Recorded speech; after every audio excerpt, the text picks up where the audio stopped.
वर्ष 2020 जब देश कोरोना जैसी महामारी से जूझ रहा था, देश के यशस्वी प्रधानमंत्री ने जनता के हाथ में ताली थाली पकड़ाई और 50 करोड़ कामगारों के भविष्य के साथ एक घिनौना खिलवाड़ करके 4 लेबर कोड बना दिए।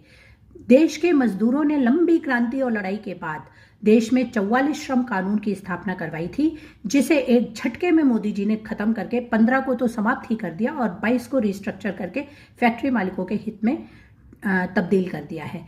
21 नवंबर 2025 को माननीय मोदी जी ने एक्स पर घोषणा करते हुए कहा कि देश में 4 लेबर कोड प्रभावी हो गए हैं, इससे ईज ऑफ डूइंग बिजनेस को मजबूती मिलेगी। माननीय मोदी जी, किस तरीके के ईज ऑफ डूइंग बिजनेस की आप बात कर रहे हैं? वो बिजनेस जो सिर्फ पूंजीपतियों की सुरक्षा की गारंटी है, या वो बिजनेस जिससे मुझे नौकरी मिलनी चाहिए थी? मेरी नौकरी की गारंटी तो खत्म हो गई मोदी जी। आपका ऑक्यूपेशनल सेफ्टी कोड नंबर 1 जो है वो अब देश में किसी भी सरकारी, निजी या सार्वजनिक क्षेत्र में से स्थायी या परमानेंट जॉब को समाप्त कर चुका है। अब देश में सिर्फ और सिर्फ फिक्स्ड टर्म कॉन्ट्रैक्चुअल जॉब मिलेगी। तो मेरी तो नौकरी ही अब खतरे में है।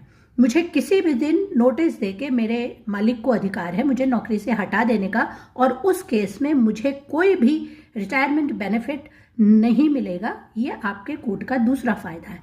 तीसरा फायदा, मुझे मेरे अधिकारों के लिए अगर मेरा शोषण होता है तो उसके विरुद्ध हड़ताल करने का अब कोई भी अधिकार नहीं रहेगा। मैं हड़ताल के लिए पहले नोटिस दूंगी, अगर मेरा मालिक मानेगा तो होगी, वरना नहीं होगी।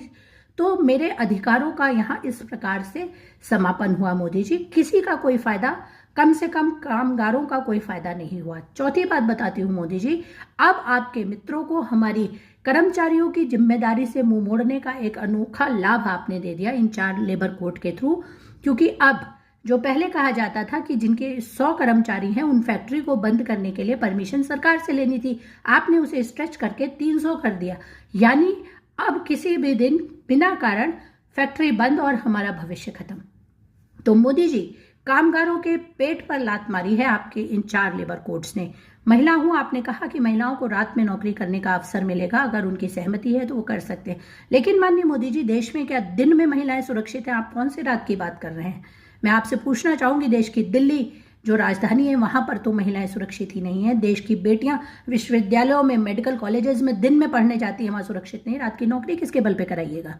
सोचिए और इन कानूनों को पुनर्निरीक्षण करके कर्मचारियों के हित में बनाइए। जय हिंद।